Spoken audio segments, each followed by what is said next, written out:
자, 그렇다면 우리는 두 단계로 나눠서 우선은 마리아의 의도는 무엇이었고, 마리아의 의도는 이런데 그럼 예수님은 왜 이렇게 해석하셨는지 한번 생각해 보겠습니다. 말씀드렸듯이 귀한 손님이 방문하면 집주인은 손님의 머리에 향유를 발라주고 손님의 발은 어떻게 합니까? 무엇으로 씻습니까? 물로 씻어줍니다. 그러면 그 발 씻기는 노예가 있으면 노예가 하는 일이죠. 그런데 마리아는 두 가지를 섞은 듯이 향유를 팔에다가 발랐습니다. 그런데 마태, 마가는 머리에 향유를 부었다고 했으니 마리아는 머리에 향유를 발라주는 매너를 행한 것이 틀림없습니다. 그런데 왜 요한복음은 발에다가 향유를 부었다고 할까요? 마리아가 향유를 붓는 이 이벤트가 손님 맞이 이벤트라고 하면 머리에 부어야 되는데 왜 마리아는 발에 부었을까요? 그런데 마태, 마가는 분명히 머리에 부었다고 얘기합니다. 아마 마리아가 부은 향유의 양을 생각하시면 머리에 붓고도 어떻게 됐습니까? 남았는 거예요. 또 부을 곳이 없나 찾아봤는데 그 당시에 고대인들 옷 입은 거 보시면 드러난 곳이 무엇입니까? 발이 드러나 있거든요. 그래서 머리에 부은 향유는 어떻게 됩니까? 머리에 향유를 조금씩 바르면 싹 들어가서 이렇게 이제 머릿속으로 이렇게 젖어들고 이렇게 들지 않습니까? 손을 대기가 조금 뭐한데 발은 어떻습니까? 발은 향유를 부으면 그 향유가 넘쳐서 흐를 것이고 그럼 땅에 흘러버릴 것이고 그러면 마리아는 어떤 생각을 가졌겠습니까? 이것을 발에다가 전체로 다 골고루 다 바르고 싶은 생각이 있었겠죠. 그래서 마태, 마가는 무엇을 주목했습니까? 마태, 마가는 처음부터 이 이벤트는 머리 붓기 이벤트였다는 것을 분명하게 밝히고 있고 요한은 어떤 것을 밝히고 있습니까? 요한은 머리 붓기 이벤트가 발까지 진행되었다라는 것을 말하고 있는 것입니다. 자, 아까 말씀드렸다시피 이제 마리아는 발에다가 기름을 향유까지 부으니 그 향유가 흘러 넘쳐서 땅을 적실 수도 있겠죠. 그래서 수건으로 발을 골고루 닦고 싶었는데 발라주고 싶었는데 이제 수건이 없으니 수건 대용으로 뭘 한 것입니까? 자기 머리카락을 동원해서 발을 골고루 발랐던 것입니다. 어떤 분은 아마 마리아의 손이 더러워서 머리카락으로 발랐지 않느냐 그렇게도 생각하는데 그럼 집에 있는 여성분의 손이 얼마나 더러우면 발을 만지기조차 더러울까?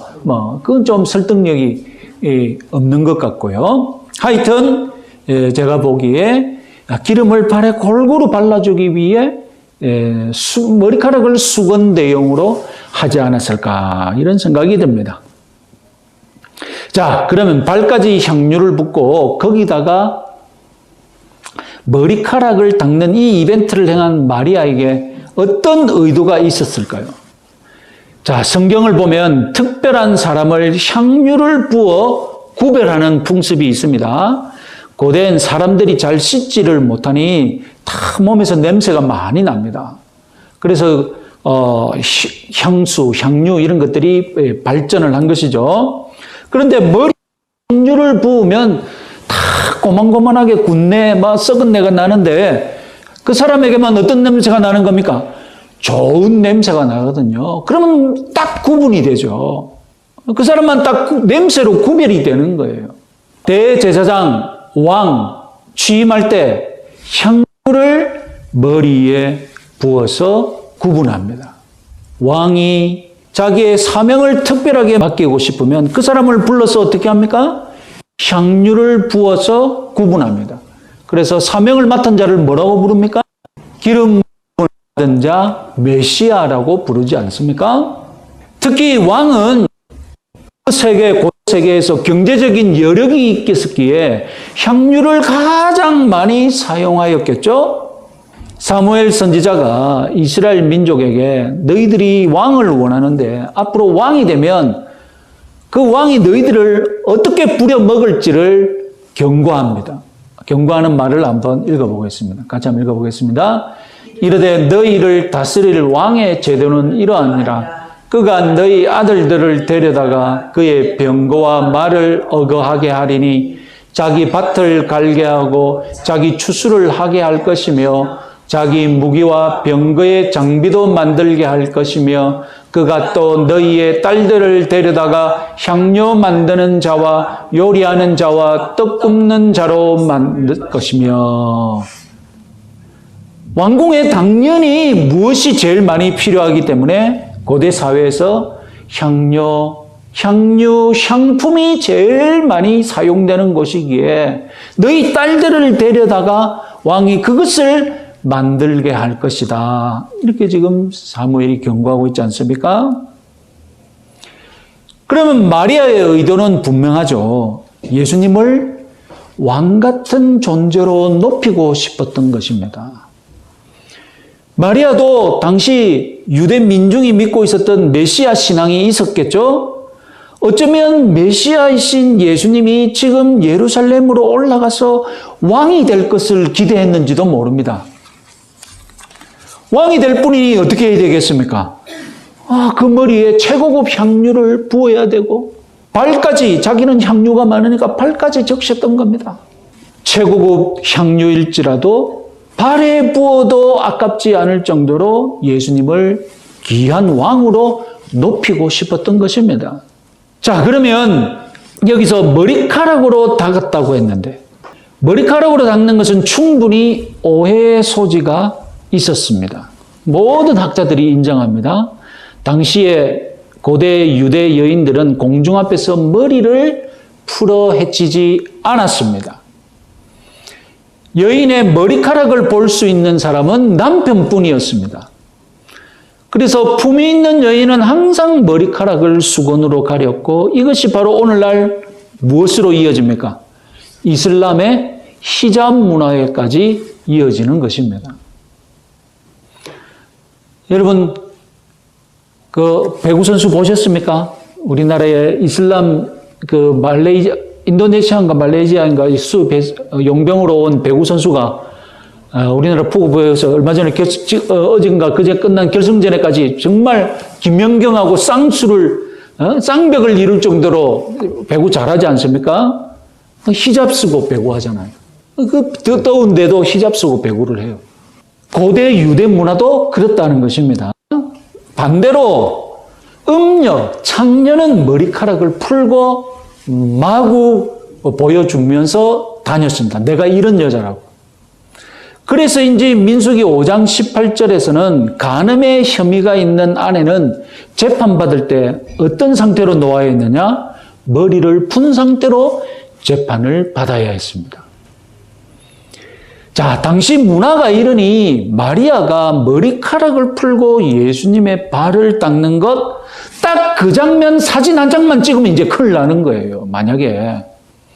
네? 그 당시 사진이 있어 다른 앞뒤 다 잘라버리고, 머리카락 풀고, 머리카락 그래가지고 예수님 발 만지는 거, 그 사진만 딱 찍어가지고 돌리면 끝나는 거예요. 마리아가 머리카락을 수건으로 사용하면서 마리아는 오직 한 가지만 생각했겠죠. 왕의 발을 닦는 것이라면 내 머리카락도 사용할 수 있다. 그리고 마리아가 안심한 것은 무엇입니까? 지금 이 자리에서는 내가 머리카락으로 예수님의 발을 만져도 나를 오해할 사람이 없다는 것을 확신하고서 그렇게 했겠죠. 자, 어쨌든 향유, 발, 머리카락 이 모든 것은 마리아는 예수님을 왕처럼 높이는 것이며 자신은 한없이 낮은 존재로 낮추는 것인 줄 여러분 확신하시기 바랍니다. 자, 이것이 마리아의 의도였습니다. 자, 이제 그러면 어떻게 해서 예수님은 이것을 장례를 준비하는 것으로 받아들이셨는지. 생각해 봅시다. 자, 당시 장례 절차는 매장할 때 먼저 시체를 염할 때 향유를 사용합니다. 아시다시피 세마포로 대충 감쌉니다. 미이라처럼 감싸지 않습니다. 애굽의 미이라처럼 감싸는 것이 아니라 세마포로 대충 감쌉니다. 자, 그런 시신은 땅 속에 매장하는 것이 아니라 제가 사진을 자주 보여드렸다시피 어디에 안치합니까? 무덤 동굴 속에 안치를 해둡니다. 목적은 무엇입니까? 백골이 될 때까지 내버려 둡니다. 그럼 백골이 되면 뼈만 수습해서 용기에 담아서 따로 보관해 두는 것입니다. 자, 그런데 죽음이 예약제가 아니니까 유대 동굴 무덤 속에서는 이런 시신이 안치되고 백골이 되는 과정이 딱 하나만 진행되는 것이 아니라 여러 시신이 그런 과정을 지금 밟아가고 있는 것입니다. 그래서 향유가 많이 필요합니다. 시신이 된 순간부터 백골이 될 때까지 많은 사람들이 들락날락 할 것이고 사람들의 손을 거치게 되어 있는데, 그러니 이 시신을 수습하는 사람들이 위에서 어떻게 한 것입니까? 많은 향유를 시신 옆에, 향품들을 시신 옆에 같이 두는 것입니다. 그래서 시신에서 나는 냄새와 향품에서 나는 냄새가 어떻게 되라고요? 섞여서 잘 좀 중화되라고, 그런 목적으로 향유로 바르고 향품도 두고 이랬던 것입니다.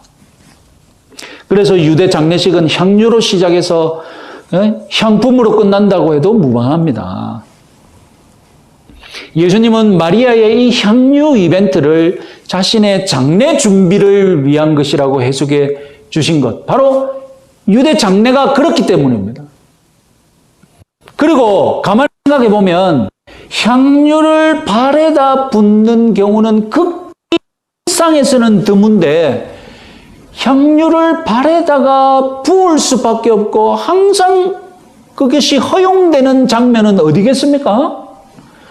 시신을 염할 때에 그 향유를 어디까지 발라야 되겠습니까? 발까지 다 발라야 되잖아요. 그러니까 발에다가 향유를 바르는 것은 시신을 염할 때 항상 볼 수 있는 장면이거든요. 그래서 예수님은 마리아가 발에까지 향유를 바르니까 이것은 무엇으로 해석해도 되는 겁니까?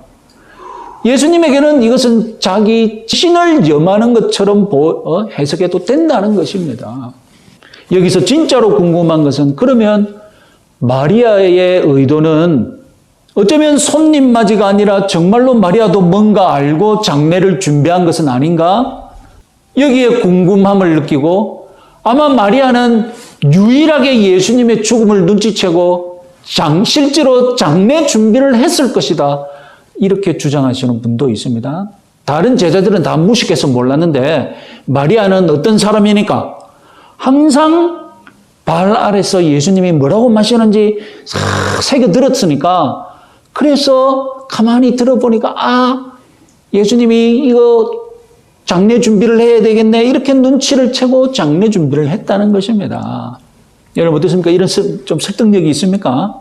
저는 너무 무리한 해석인 것 같습니다. 설득이 안 됩니다. 저는 마리아도 다른 제자들과 같이 예수님의 죽음을 몰랐다고 믿습니다. 그래서 마리아가 지금 예루살렘으로 올라가는 왕 같은 예수님에게 향유를 부은 이유는 무엇을 기대했기 때문에, 진짜로 예루살렘에 올라가면 이제 왕으로 무엇인가 이벤트를 벌릴 줄 알고 향유를 부은 것 아닙니까? 죽을 줄 알고 부은 것이 아니라. 그러나 예수님은 마리아의 의도와는 상관없이 예수님 자신의 장례를 준비한 것으로 해석하고 받아들였던 것입니다. 요한복음에는 자기의 의도와는 다르게 예수님의 십자가 죽음을 이루는 이런 전혀 자기의 의도와는 다르게 일이 이루어지는 장면을 많이 보여주거든요. 지금 마리아도 그런 것입니다. 자, 이처럼 여러분, 마리아도 부지 중에 예수님의 장례를 준비한 것이 되고 말았던 것입니다. 아브라함도 항상 나그네를 환대하던 선행을 베푸는 중에 어떤 일이 벌어졌습니까? 천사가 방문한 하나님을 환대하는 이런 일을 벌였지 않습니까? 여러분, 열심으로 그리고 일심으로 주를 섬기면 나도 모르게 주의 영광을 위해 일한 결과가 생기는 줄 믿으시기 바랍니다. 내가 뭔가 해야 되겠다. 딱 벼르고 무슨 엄청난 이벤트를 벌리지 않아도 그냥 꾸준히 무언가 해 나가면 부지 중에 내 의도와는 상관없이 하나님이 자기 영광을 위하여서 그런 일들을 취하신다는 것입니다. 사실 바람직한 섬김은 무엇입니까? 정확하게 알고서 섬기는 것이죠. 그래서 우리는 예수님의 제자로서 복음서에서 예수님께 배워야 합니다. 그리고 훈련받아서 예수님을 바로 섬기는 남다른 수준에 이르러야 합니다. 그러면 마땅히 남다른 복을 받을 것입니다. 그렇지만 많이 배우지 않아도 신앙생활 하는데 지장 없습니다. 또 분명한 것은 그럼에도 불구하고 하나라도 더 배우면 섬김에 있어서 더 많은 문이 열린다는 것도 틀림없습니다. 또 물론 많이 배우지 못한 사람도 많이 배워도 배우지 못한 사람보다 못한 경우도 있습니다. 하지만 배워도 실천하지 못하는 것은 배운 사람이 잘못이지 배운 것 자체가 문제가 있는 것은 아니지 않습니까? 하여튼 지금 이 시간에 우리가 알아야 될 것은 안타깝게도 이 땅에 예수 그리스도의 제자들 대부분은 예수님의 죽음을 몰랐던 12 제자들처럼 잘 모르는 상태에서 신앙생활을 한다는 것입니다. 하나님을 잘 모르는 신앙 상태, 하나님을 오해하고 있는 상태, 자기 신앙의 전체, 자기 신앙의 향기가 무엇인지 잘 모르고 있는 상태에서 신앙생활을 한다는 겁니다. 안다고, 훈련받는다고, 많이 공부한다고, 여러분, 하나님의 뜻을 얼마나 알겠습니까? 알면, 코스 하나 마쳤다고, 당장 자기 신앙의 수준이 올라갑니까? 제자훈련 1단계 마치면 정말로 자기 신앙의 단계가 한 단계 상승합니까? 지금 내가 하는 일이 대부분 단순하고 소소하고 늘 똑같고 반복적이고 자잘한 일들 얼마나 많습니까? 지금 내가 하는 일들이 하나님 나라를 위해 위대한 업적을 이루는 것은 아닌 것 같지 않습니까? 그러나 여러분, 하나님이 우리를 통해 역사하심을 믿으시기 바랍니다. 나의 이 소소한 작은 손을 통해 하나님이 역사하셔서 또 다른 영혼을 구원하실 줄 믿으시기 바랍니다. 나의 보잘것없는 것을 통해, 나의 보잘것없는 일들을 통해 이 혁신교회가 세워져 감을 믿으시기 바랍니다. 하나하나 따져보면 여러분 얼마나 참 소소한 일들입니까? 그 소소한 일들이 모여서 큰 일이 되고 우리 교회가 된다니까요. 그렇지 않습니까? 내가 성심성의껏 하는 봉사와 헌신을 통해 여러분도 모르는 가운데 하나님의 영광 받으실 줄 여러분 믿으시기 바랍니다. 그러니 지치지 마시고 실망하지 마시고 꾸준히 신앙생활 하시기 바랍니다. 그리고 거기서 좀 더 분발해서 좀 더 욕심을 내서 가능하다면 좀 더 배우고 좀 더 훈련하고 좀 더 깨우쳐서 내 제자도의 수준이 어제와는 다른 수준으로 성장하시는 그런 신앙생활을 하시기 바랍니다.